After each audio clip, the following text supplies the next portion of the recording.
Bowman. Mr. President, Senate Bill 2298 is a bill to require the State Fair Association to keep the Ward County Historical Society's Pioneer Village on the state fairgrounds. Your committee heard almost 3 hours of testimony on the issue, with many passionate and dedicated volunteers from the Ward County Historical Society expressing the value of the Pioneer Village and pleading their case. I use the term plead their case, Mr. President, because that is exactly what is currently happening in Ward County District Court. This issue is in the middle of a court battle, and your Committee on Government and Veterans Affairs believes that is where the issue must be resolved. For the legislature to intervene would set a precedent for anyone to circumvent the judicial process by coming to the legislature. We sympathize with people on both sides of this difficult issue, but the issue is in district court, and in district court is where it belongs. Your Committee on Government and Veterans Affairs unanimously recommends a do not pass, and we ask the Senate to concur. Senator Larson. Well, Mr. President, I can see where that came out of the committee, and you often hear that I'm not going to fall on a sword for this one. I might fall on a butter churn or maybe a set of eveners, though, or a bail hook. We have a time period, Mr. President, of the 1900s where this property's letting people know about. And we also have the same, another time period at the State Fair that talks about the Fur Rendezvous and that time period. Now, this property has been on this section of land, about 2 acres, since 1950, before the State Fair was even an entity. And it was discussed that it needs to be in the judicial avenue first, but this is a county organization and a state organization where the county is on the state land and where they share this piece of property. I've been going to this fair for 30 years. I guess before I was married, we used to go to the Pioneer Village to make out with my girlfriend. Then when I got married, I went there as well, and then I took my kids there, and it's just a spot where everybody seems to go. There's a lot of visitation there that I have seen. As a past educator, I used to take students to places where they can touch, feel, and see history. And that is one of the places where you can take donations to, and they can use that. It's also a place where students can actually rebuild things and be a part of it. I don't want to see that part of it go. Once again, the word curiosity comes to me. What's going to happen to this property? As I was going through and looking for the information on this, nobody really said that. Is it going to be a parking lot? Is it going to be a building built on the floodplain where we shouldn't be putting buildings anyway? It's 8 feet from the river.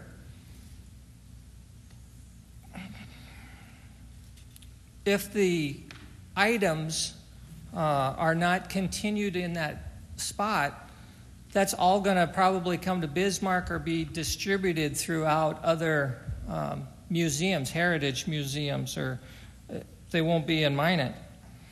So we have this issue of what happens when they pull out. The state is going to have to pay for those buildings to be moved. The state is going to have to pay for those buildings to be destroyed. It has been offered that from the State Fair that they would give money to move these folks. A piece of paper was handed around about a church that was rebuilt.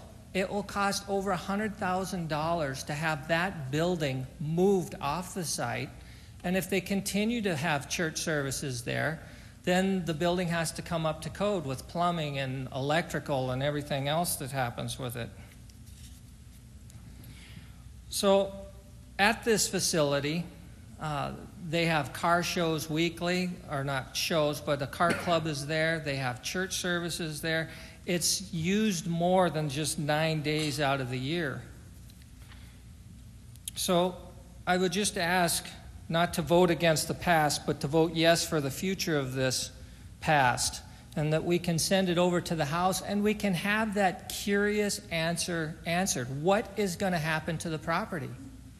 Are they going to continue to give the buildings to the state fair, and then the state fair will keep them going and they can all get together that way? Are they going to have a parking lot so that the vendors can have a place to put their trailers and then have a easier access to the commercial buildings? Are they going to build a big shrine for somebody and have a big theater and that kind of thing and build something on the property? We don't know. That answer has not been answered in this short time that the issue has come forward. And again, this property is state property, so that gives us as legislators the opportunity to weigh in on this issue. And it's a state property and a county entity that are together trying to make this come together. And basically, I think it's a handshake that went bad. Senator Warner. Mr. President, as a way of disclosure, I have to disclose that I'm on a board of a rival Ward County museum. We frequently compete for funds. I do want to rise in support of this bill, however, and I'm really hesitant because the mission of the Minot Ward County Museum is very interactive. It's much more hands-on than most museums are. Now, I realize I don't have the kind of hands-on experience that my good friend from District 3 has. That has never been my experience. However, I do appreciate your viewpoint. Again, to reiterate my good colleagues' comments, there is no sense coming from the State Fair Board as to what this is going to be used for. I've heard privately it's a parking lot. I find that less than credible, maybe. I suspect that it's open space to be used for some major construction project at some future time, again, built on a floodplain where we'd not be asked in the future to fund it, but also to protect it at some point. I'm reminded of an old aphorism that says there's nothing more uncertain than the future of the past. But let's give this bill a good future and allow it to go over to the Senate, or go over to the House and clean up some details. But give it a green vote. Senator Pullman.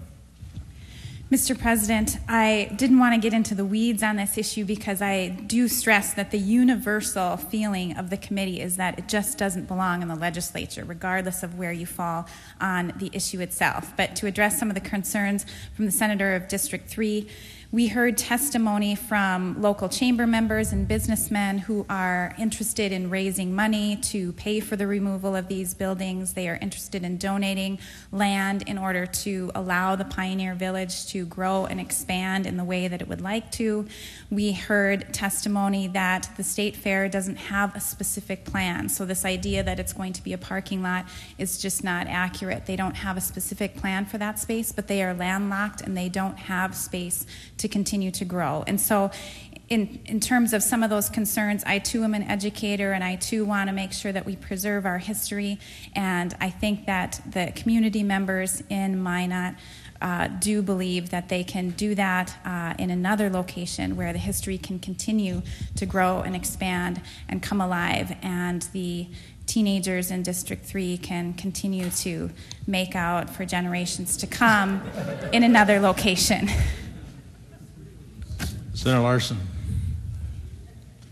Yeah, Mr. President, when the city officials and folks talk about giving money to help these folks move, that's like giving $5 to a homeless guy. Because the area that they want to put this property is a swamp. And there is underground construction that has to be done to keep these foundations up, so there's new foundation costs. It's $100,000 or more to move one building, and there's 18 buildings there. So that's going to be a huge fundraiser. And why is it that they can't stay where they're at? That's what I can't figure out. And to move that up to another facility, it's next to a Pioneer or an airplane museum, another place that I take students quite often. There's nobody there. I drive to work back and forth. The parking lot is continually empty.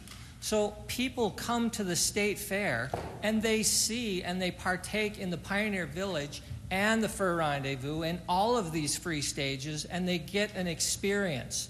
So by moving it, which is, to me, is a huge waste of money, because you're going to take these properties up to where nobody's going to see them. Senator Krebsbach.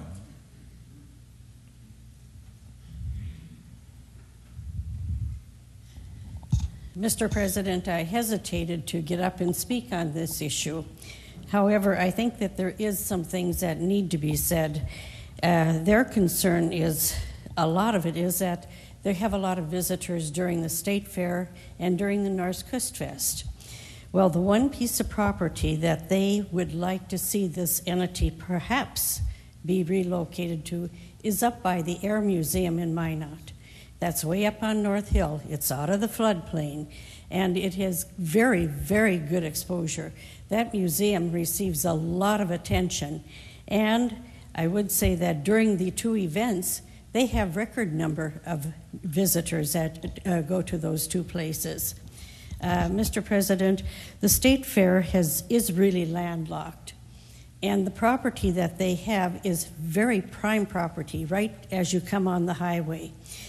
And it's very true. The previous speaker said there are no definite plans.